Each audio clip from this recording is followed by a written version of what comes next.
different modes of interaction. We're talking about something social here because we're talking about spiritual community. It sounds like we're not, doesn't it, with the word individual?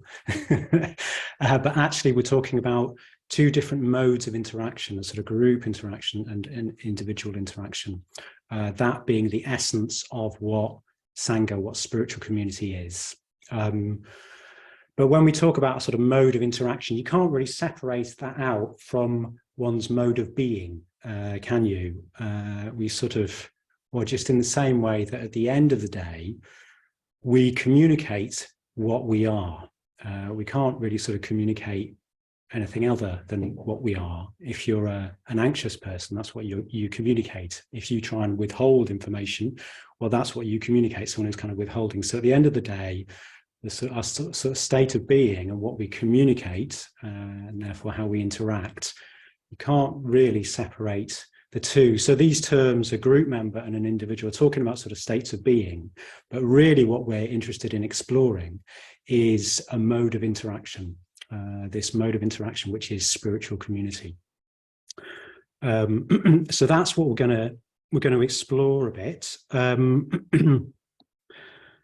And the reason why this is really significant to explore is this question of how do we actually make the decisions that shape our lives? How do we actually do that? How do we make the decisions that shape our lives? And by decisions that shape our lives, I don't mean like the big decisions like I'm going to be an engineer or I'm going to live in Australia. I mean the sort of micro decisions of the day, you know, those micro decisions that lead you to meditate or not meditate, lead you to turn on the TV or read a book, lead you to respond in this kind of way to the person in front of you or that kind of way, those sorts of micro decisions. How do we actually make those decisions? Do we make them kind of rationally or do we make them socially? Interestingly, what the research says is, to a large extent, we make them socially. This sort of it flies in the face of our kind of cherished sort of idea of ourselves, doesn't it? That we're kind of rational automatons that kind of orientate through our life individually.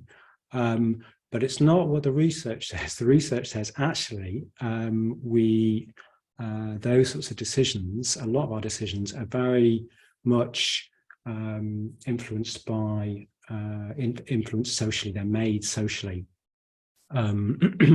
Particularly our sort of in-group, apparently. So if someone who's the same age, same sex, same religious and cultural sort of makeup as you, even if you don't know them, it could be friends and family as well, they very much influence the decisions we make, which is why, despite the fact that we've got a sort of culture that says we're all individuals, we all seem to end up kind of going the same places on holiday, buying the same things, watching, you know, anyway. I suppose another example of this area is go on retreat. If you go on retreat, you find you end up meditating a lot more. We end up meditating a lot more. I include myself here. I always find it easier to meditate during the week. I live with other meditators and we meditate together during the week. At the weekends, my meditation gets a bit sort of less kind of disciplined. So it's in this way, actually, in all sorts of ways, that the decisions that shape our lives are made sort of socially. And that includes kind of the fact that actually, for a lot of us, we don't really live in a sort of extended community, do we? A lot of us live in a more isolated kind of way. So it can seem like you're making your own decisions, but actually, we've got a kind of simulated social environment, haven't we? Through through the media, through television, through films, we are sort of influenced. I'm kind of including that, even though we're not meeting real people. We're kind of we are conditioned by the people we see on screens, the adverts that we see. So all of that is how we make the decisions that sort of shape our life. Conversely, people frequently report when they come to the Buddhist Center, it's easier to meditate. It's easier to meditate. So that's another sort of example of how those sort of it's an ongoing stream of decisions, actually, meditation, isn't it? And those decisions are kind of socially conditioned. Yeah, so it flies in the face of how we like to see ourselves. But if we look at it, have a look at it. Don't need to take my word for it. Have a look at it. Have a look at the research and go on retreat and see what effect that has. But if that is true, we need to take our social influences much more seriously. We need to, it's important to actually evaluate our social influences. What sort of effect are they having on us? If we want to grow and develop, well, then we need influences that are going to help us do that. That's what the research shows. So, yeah, I'm going to talk a bit more about this this distinction between a group member and an individual, and it's tricky to talk about this because it brings us into the sphere of comparison. We're going to be sort of comparing, and that's a bit tricky, isn't it? It can go wrong, comparison. It can be unhelpful. And we've got this term kind of being non-judgmental, this sort of value of being that you hear about quite frequently, of being non-judgmental. And it's pointing to something important, isn't it? That we don't sort of too quickly sort of categorize people, judge ourselves as well. But actually, if you really look at that term, it doesn't make that much sense. If you look with any sort of thoroughness, it doesn't make that much sense because being non-judgmental, well, that is a judgment, actually. The truth is, we can't really escape from judgment. It's part of perception. But what we can do is we can bring more awareness into it. We can bring more awareness to the judgments that we're making in the moment and evaluate, how accurate is that? That's what we can do. So I guess that's what that non-judgmental thing is getting at, that we're prone to making over hasty judgments, and they can be quite unhelpful for ourselves and other people. We can end up in sort of divisive sort of situations on the basis of judgments we don't even know that we've made. But it's a bit of a tricky area, isn't it? This area of comparison. But if we're going to evaluate our social influences, we're in that territory. We need to compare, actually. But how do we go about doing that? And I think that's where this whole language of the individual and the group member is really, really helpful if you're wanting to grow and develop.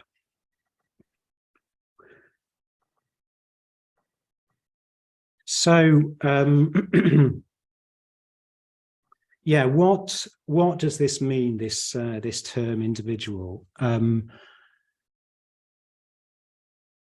Well, maybe I'll just tell a story about the first time I came along to a Buddhist center up in Sheffield back in '96, I think it was.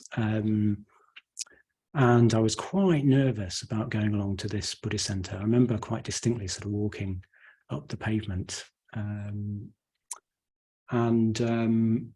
I was quite wary of organized religion, as a lot of us are. So I was kind of not sure. I was a bit sort of, what am I going to encounter here? I didn't realize at the time, but in the back of my mind, the sort of model I had was I was going to go to the Buddhist center, find out about meditation and Buddhism, and then take it home, and never be seen again, sort of thing. I didn't as I say, I wasn't conscious, but I was going to go there and sort of get something, and then withdraw in some sort of way. As I say, I wasn't quite as conscious as that, but something like that in the back of my mind. And I walked through the door, and one of the team members was coming towards me. I tell this story a lot, actually, because it really sort of sticks in my mind. To lock the door, because I was slightly late, and I was just sort of immediately struck by her in a way that slightly threw me off, slightly wrong-footed me, and I sort of just blurted out, I don't know why I'm here, but I said something else, can't remember exactly what it was, and she just sort of looked at me, listened to me, said, oh, that's right. I said, I don't know why I'm here, or quite what I'm looking for, something like that. It was, I wasn't planning to say it, just sort of came out, slightly nervous, kind of, and she said, oh, well, maybe you should come to the meditation class. That was the entirety of the conversation. But I was sort of, the interaction was of a quality that I hadn't experienced before in my life at that time. Well, I don't know about before, but it was rare that I experienced it. It was like I was taken in as an individual. I was being spoken to as an individual.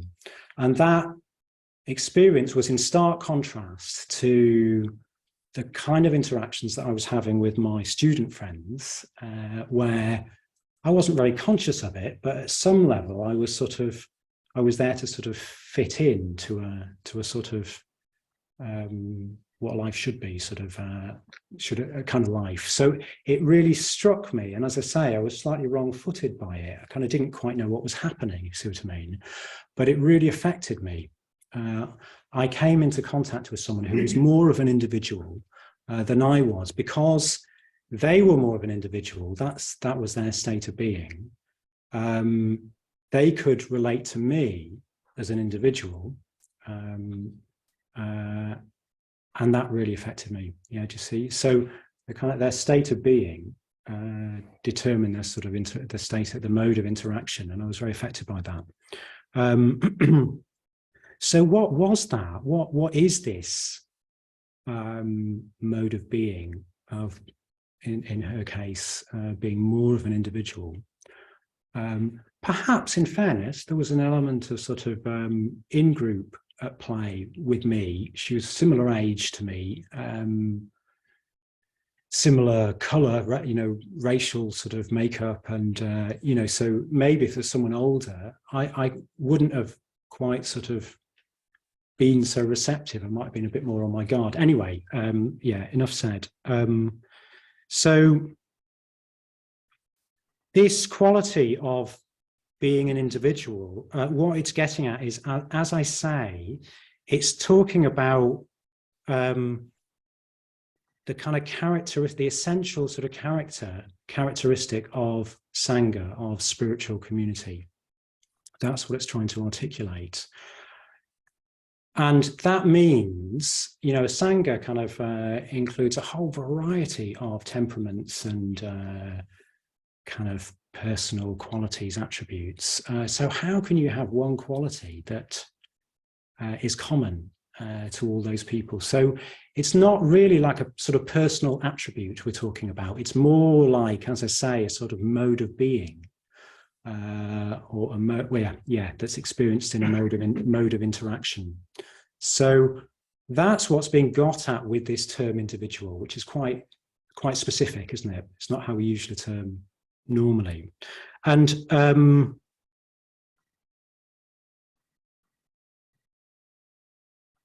so perhaps the kind of hallmark quality of this of individuality is responsibility, is taking full responsibility for your life, for your actions, and that your actions have consequences for yourself and for other people. And what that really means is that we are creators. We create our experiences in life. We create the person that we become. So that, I now know, was how this young woman was engaging with her life. Her life was her responsibility. How she acted sort of gave rise to the experiences she had. That's the way she was sort of relating to her experience, so sort of taking full responsibility for her life. And that is the state of being that I came into contact with, and I was just not used to that at all. That was utterly new for me. Not that my student friends didn't necessarily aspire to that, but she was kind of committed to that. That was effective in her life, see what I mean? And that's what I came into contact with. And it's something, importantly, this her being more of an individual than me, is something that doesn't happen without effort. Unless we make the effort to become aware of our actions and the consequences of our actions for us and others, it won't happen. It won't happen. Yeah. Yeah, we'll just find ourselves functioning in a sort of group mode. I'll say a bit more about what that is in a moment. But this is, yeah, starting to clarify a bit more what we mean specifically by being an individual.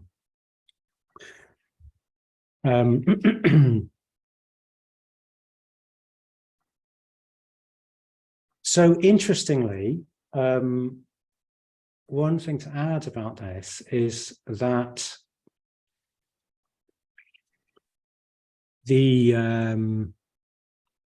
there are influences. People can influence us to be more individual. Yeah, people can influence us to be more individual.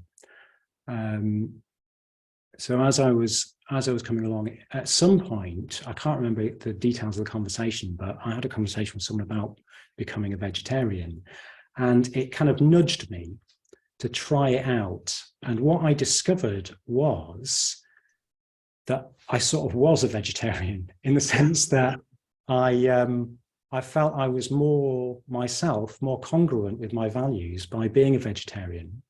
But that only came about under the influence of other people. Yeah. So Sangharakshita includes in between these two terms, the group and the individual, the positive group. So there are sort of influences that will encourage us to become more of an individual. That's really what a Buddhist center essentially is trying to do. It's trying to be a sort of environment that encourages in all of us this taking responsibility, this becoming an individual. And furthermore, being an individual, well, order members, I read this, Sangharakshita says order members should be individuals. So apparently we are individuals. Did you know that? It reminds me of Life of Brian. We're all individuals. I'm not. Yeah. So that's interesting. But the truth is, I know that I'm not always an individual. I am sometimes the influence of the group influence. So, yeah, being an individual is something that one needs to aspire to, and is always sort of falling back from. It's something that is the potential of everybody, but it's something that we're always falling back from. Anyway, just broadening out, we're starting to get something of the Buddhist vision of humanity. So the Buddhist vision of humanity is that it sees that we all have the same potential as human beings. We all have the potential to individuality. But some of us are kind of submerged in group consciousness. Some of us are kind of emergent individuals, sort of nascent individuality. And then Sangharakshita also uses this term, the true individual,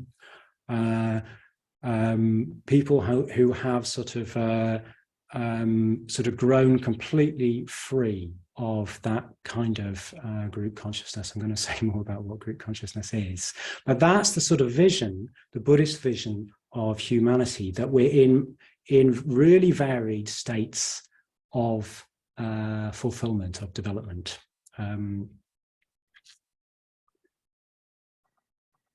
Yeah, incidentally, I'm going to say a bit more about comparison in a bit, because I think comparison is a tricky area, an interesting area, but a tricky area.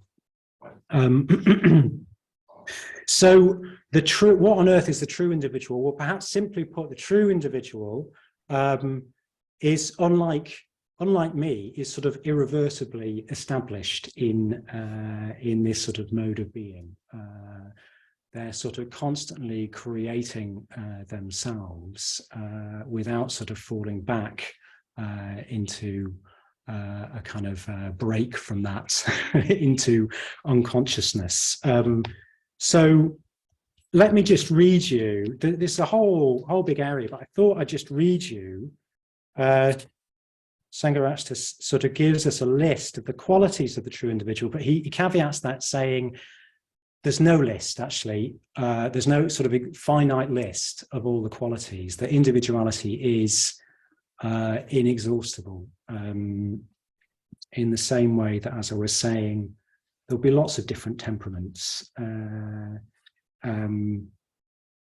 You can't sort of exhaustively kind of write a list. Anyway, he does nonetheless give us a list. So we have seen that the true individual is characterized by self-consciousness or awareness. So that's the first quality, that you're aware, you're self-conscious, by positive and refined emotions, by independence of mind and freedom from group conditioning, by creativity and free-flowing energy, by aloneness and frequent unpopularity. So that's really, really interesting, isn't it? So what's being got at here, it slightly sort of throws us, doesn't it? It's very easy to think of Sangha as just like the collective noun for Buddhists. But it's not. Just because a bunch of people who call themselves Buddhists get together doesn't mean that there is this particular kind of interaction going on. It doesn't mean we're a spiritual community. That's something quite specific. So it's not, Sangha is not something organizational. It's not an ecclesiastical hierarchy. It's about individuals interacting, individuals communicating together. So let's just look at that in a little bit more detail and contrast it with the group, because essentially it is a comparison. So this point about freedom from group conditioning, so that goes back to what I was talking about. So as a group member, in a way, we don't really think for ourselves at all. The thoughts we have, and therefore the decisions we make, are actually the decisions of our group, our in-group. That's kind of what's happening. It's quite a sort of strong statement, isn't it? And a bit of a terrifying thought. But the invitation is to look, is to become self-aware and notice when that is happening, and also notice when this mode of individuality, when we're engaging in that sort of way, when we're engaging in self-awareness, self-creativeness, yeah. Yeah, so that's perhaps gives us enough of a sort of contrast between the group member and the individual. Let me keep moving because I want us to break into groups in a moment. Yeah, so the reason for talking about this this true individuality, because it's sort of putting the bar quite high. What's the value of that? Well, the value is that the positive group can only take us so far. If you want to become an individual, the positive group, positive social influence can only take you so far. You need to be in contact, whether imaginative or direct, ideally direct, with a true individual. That's the only way that we can be individuals. So that's the value of all this thought going into what on earth is Sangha.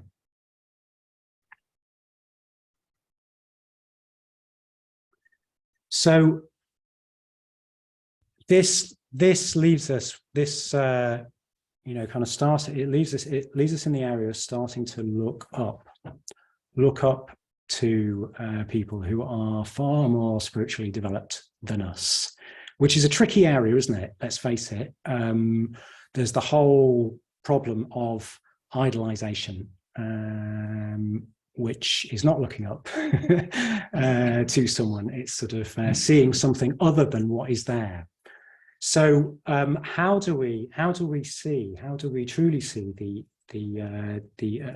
individual? How do we truly see genuine spiritual development?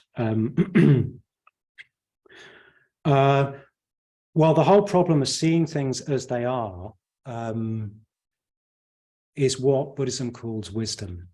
Wisdom is kind of seeing things, the ability to see things as they are. Clear seeing things and people. One way of talking about this wisdom, one term used is vidya. And vidya gets translated by Gunther as aesthetic appreciation. So that is really interesting, isn't it? Wisdom as having this aesthetic, appreciative kind of quality. And it's contrasted with avidya, non-wisdom, ignorance, unawareness. So what this is getting at is that there's a kind of appreciative mode of awareness and a sort of appropriative or utilitarian mode of awareness. That's what we're usually in. That's our unaware mode of perception, which means that we don't see things as they are. That mode of perception is sort of not seeing things as they are. It leads to an experience of sort of alienation and kind of conflict with things as they are, with the world. But this appreciative mode of awareness can actually sort of, it brings us into a sort of harmony with things, a sort of relishing of things. We're able with that appreciative awareness to see things as they are. So the reason why I'm sort of drawing this out is because I think actually for us, there's two different modes of comparison. I think there's appreciative comparison, and I think there's a sort of utilitarian comparison. So the utilitarian sort of mode of experiencing is the group mode of experiencing, is kind of group consciousness. It's unconsciousness, unself-awareness. It's our sort of default mode. And appreciative is something that we need to start to develop. So I just want to sort of give you a sense of what I mean by these two different modes of comparison. So basically, when we're in a utilitarian sort of mode of seeing, we can't see the true individual. It's impossible to see a true individual. So an example of this is Socrates. That's a kind of great example, this sort of extraordinary individual. If you get to know anything about Socrates, you kind of discover just an outstanding individual of this quality of individuality. But what we know about Socrates is that he was sentenced to death. So he was seen by the group as an inconvenience, even a threat to society. They didn't see someone of tremendous spiritual development and value. They saw someone as a threat and an inconvenience. Yeah. So that's this sort of mode of functioning of the group, this sort of value of utility, or mode of engagement, mode of seeing as utility.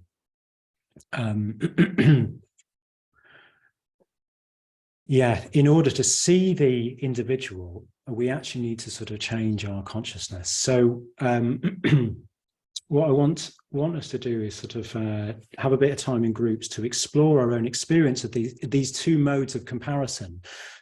So yeah, this appreciative comparison, where we're clearly comparing ourselves, aren't we? We're saying, gosh, this person was extraordinary, actually. They were much more developed than me. But that comparison is appreciative.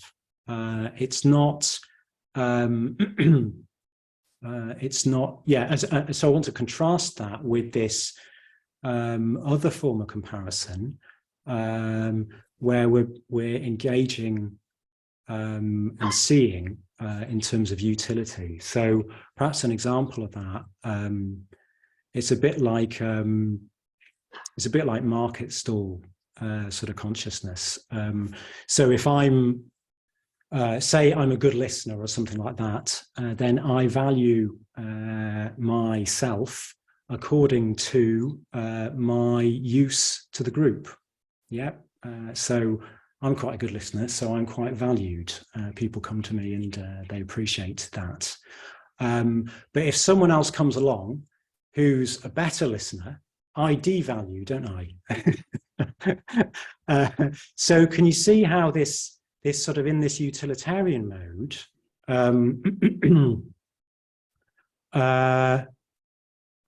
we're sort of diminished by comparison. If someone sort of compares better than us, we're sort of diminished. This is how I used to experience people who were more developed than me. I used to feel sort of somewhat diminished by them. Because I was in this sort of utilitarian sort of mode. So if instead we're kind of in this appreciative comparison, we can see that someone's more developed in some sort of way, but we see it appreciatively, and actually we feel lifted. We're sort of drawn closer to that possibility ourselves. So as a comparison, but it's an appreciative comparison as opposed to a kind of utilitarian comparison, which we feel diminished by. So I thought it might be interesting to sort of just explore this in groups. What's your experience of these two modes of comparison? Have you experienced the both of them, and what's the effect of both of them? Because I think this is essential, actually, to being able to get the full value, if you like, from spiritual community, the ability to sort of look up appreciatively rather than competitively. Yeah, compare appreciatively rather than compare with utility. So let's just get into groups, maybe just for 10 minutes, actually. Let's get into groups for 10 minutes and just explore what's your experience of these two modes of comparison, and what's the effect of them. More and more sense of self-responsibility, self-awareness, desire to be more self-aware, more responsible? What are the influences that kind of that don't encourage that? That's what this is about. This is the sort of the value of it. Of course, that's only relevant if you're wanting to grow, if you're wanting to become more of an individual. Yep.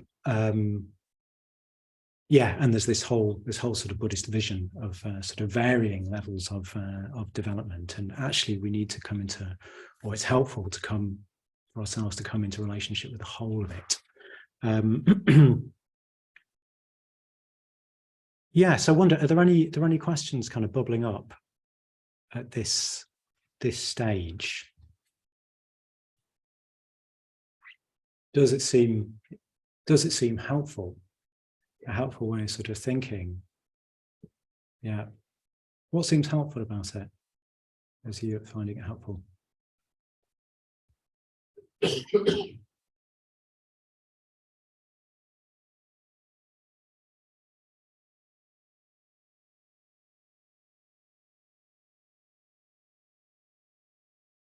That's not easy to put into words.